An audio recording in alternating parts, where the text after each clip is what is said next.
I think that we've got a very exciting programme here because most people, I think most of my colleagues, know very little about stoma and how with modern medicine has made leaps and bounds in supporting people who need to have a stoma, and it's now something that's an everyday occurrence, and people of all ages and all walks of life have a stoma. So we need to be aware of that and make sure that we are meeting their needs just as we're meeting other people's particular needs. And we need to be thinking holistically about how we respect difference and ensure that everybody is included. He's certainly not alone. There's an estimated 10,000 stoma patients in Wales, and that's not mentioning those that visit and come here on holiday on a regular basis. We're delighted to be working with an action group consisting of people across South Wales, created specifically to drive understanding and educating society on challenges faced when living with invisible illnesses. Together, we're asking for some changes to be made, including new signages to be used in public toilets. It is hoped the signage would replace the current use of the figure in a wheelchair to reflect the broad range of reasons why someone would need to use a proper, large, accessible toilet. And we're having some extremely positive discussions with both the Welsh Government and Cardiff Council about our plans for change and a way forward. In short, we're excited about the challenges ahead. My name's Amber, I'm 22 years old, and I'm a pretty busy bee. I'm a student, I work, I do social media, I recently ran the half, I've done a skydive, I socialise, I travel, amongst many other things. We're in a bar with a group of friends, having a couple of drinks, a laugh, and a generally nice time.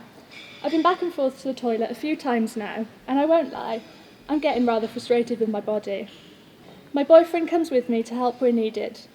Somebody keeps trying to open the door, making a stressful and difficult task tenfold worse. When everything's eventually sorted and we leave the accessible toilet, we both get grabbed and pulled in separate directions, accused, shouted at and threatened.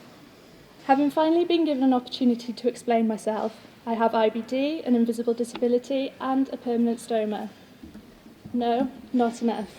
I had no choice but to explain again, this time more graphically, in hope of some acceptance and understanding. I've had my bowel removed and part of it pulled through the wall of my stomach. Here is where my poo comes out of, in which I have no control over. I have to wear an appliance to collect my waste, but at times the appliance just doesn't play ball, and I'm faced with the trauma that is leaking. Your facilities are pretty awful, and I had poo leaking everywhere. If I were in a wheelchair or had a visible impairment with, let's say, a middle-aged female carer, would I have received this reception? I used my voice and spoke up about the matter, only to receive hundreds of messages of people in similar scenarios who have faced and continue to face similar discrimination of varying sorts. Disability and its needs comes in varying shapes and forms, and it's saddening that in this day and age we cannot see beyond the obvious. If you saw me go in or come out of a disabled toilet, what would your first reaction be? And by the way, that photo was shown on Loose Women last year. Very proud of that one. Now, after seeing the picture, and you see me go into a toilet, disabled toilet, or coming out, has your thinking changed? Every day, I wear a colostomy bag to collect waste. I therefore require the space and the additional facilities in a disabled toilet in order to change my bag. On occasions, I have used a normal toilet cubicle. That is admittedly not impossible, but believe me, it is certainly extremely difficult. Our aim is to simply educate the public and change attitudes. Hidden disabilities are just that. They are hidden. We want to open your eyes to the thousands of people that go through this every single day. My name is Rachel and I am here on behalf of my son Jake. So Jake and myself was born with a genetic disorder called Hirschsprung's disease. So at 4 weeks old, Jake had a stoma, all his large bowel removed, part of his small. So when we took him home, and he's my first, faced with this newborn who has this disability, and when you're going out and about, it's not as easy as you would expect. When we're going into a disabled toilet, I think some people may think I'm going in there because I've got loads of bags with my baby stuff in and my buggy. It's almost like you can feel the eyes burning in the back of your head. I've even heard some tuts. I've seen people staring like everyone here has. As a parent, it worries me about the society we're in today, where people are judgmental, and I don't want that for my son, and that's why I try and do things like this to bring awareness. And it wasn't until Jake was 2 that I found out about disability living allowance. It wasn't until he was 2 I found out about hygiene waste collection. It wasn't until he was 2 that I found out about carers allowance. All these things that as a mum, he's got a dad as well, I didn't do it all by myself, not Mary, that I found out about all this stuff. When we brought Jake home, our household waste doubled overnight with the amount of stuff you use to care for your stoma. With a little baby, it's not as easy. We would go through 6 to 10 changes of the whole stoma and the base a day. So imagine that times 7, times 4, you do the math, it's colossal. I live in Newport, so I'm lucky in that I do benefit from hygiene waste collection. But it took 2 years for me to even find out about it. That's mad, that's not okay. I'm aware that some people here don't have the access to that. Why is that? Who has that answer? I'd love to know. I've not let the stoma hinder my life. My wife and I have travelled to Sri Lanka, Thailand, Far East, Singapore, Australia, New Zealand, as well as most of Europe. We always split my luggage, ostomy supplies in the luggage, between hold requirements and baggage, because we have actually had all my supplies lost in the past, which is a total disaster. Without, in some countries, new supplies are almost unobtainable. Until about 5 years ago, I also did yacht deliveries, picking up a yacht in the Mediterranean and then travelling, bringing it back to a marina in Wales.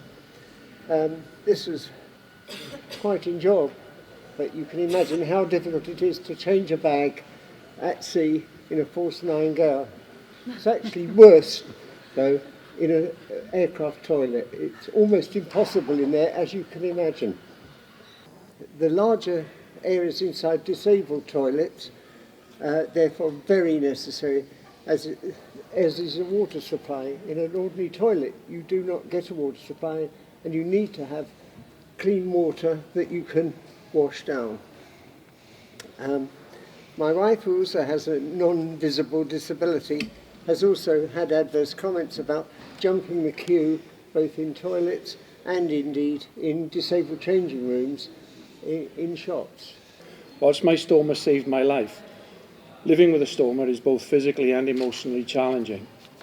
My stoma nurse advised that I could obtain a radar key which would allow me access to a network of toilets for the disabled, in order that, when I was out and about, I could use the facilities to change my pouch if needed.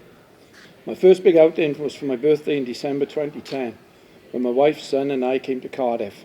I was comforted by the fact that there would be disabled toilets readily available. However, it soon became apparent that suitable toilets for the disabled are not provided as the norm, for instance in pubs and restaurants. As a result, I began to choose where I had an outing to ensure that I could access suitable disabled facilities. While some toilet cubicles can be in a poor state, with no proper seat, no door lock, no toilet paper, and no bins for disposal of a sealed waste bag, I have learned to cope. As I've stated, provision for suitable toilets for the disabled is not as widespread as you would imagine, and in 2013, these types of public facilities in my local area was diminished, as the Borough Council, for financial reasons, closed all the public toilets throughout the borough. Since then, 3 facilities have been reopened by volunteer groups. In my town of Blaenau, the public toilets remain closed. The council has produced a local toilet strategy in May 2019, but the interim progress report is not expected until November 21. Whilst public toilet facilities may not be widespread throughout Blaenau Gwent, the authority does provide a very good weekly nappy and hygiene collection service. I may not look like the typical disabled person, but I have what's called a hidden disability, and it is just that, hidden. I was diagnosed with Crohn's at the age of 12 after months of feeling unwell.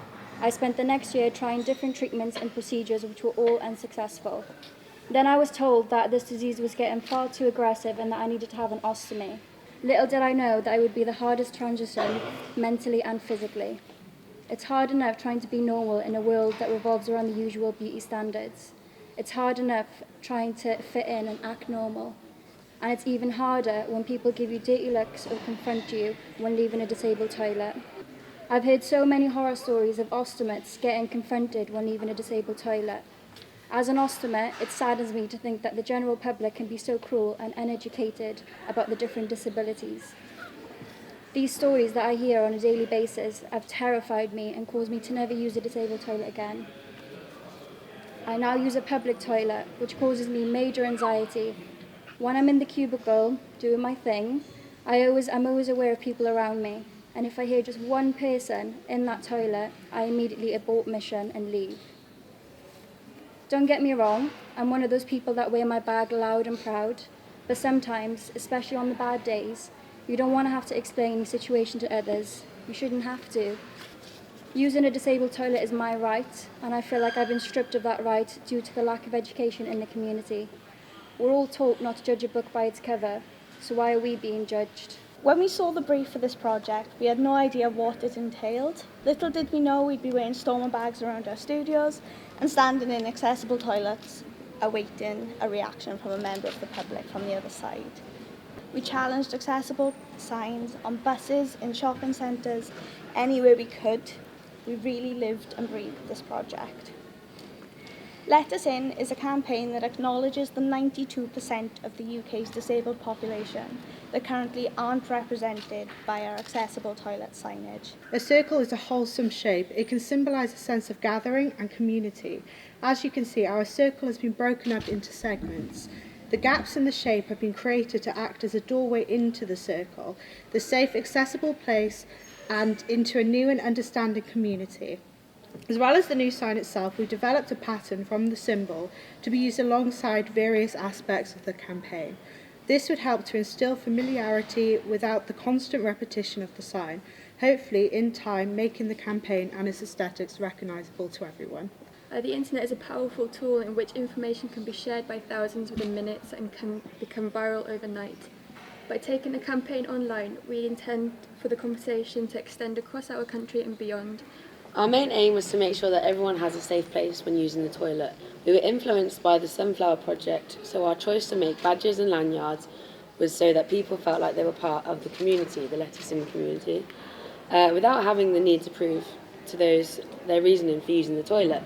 Both the badge and the lanyard feature our logo to show that this is a community and we want people to feel as comfortable as possible. The logo will be recognised by the public and should hopefully reduce the pressures surrounding the use of accessible toilets.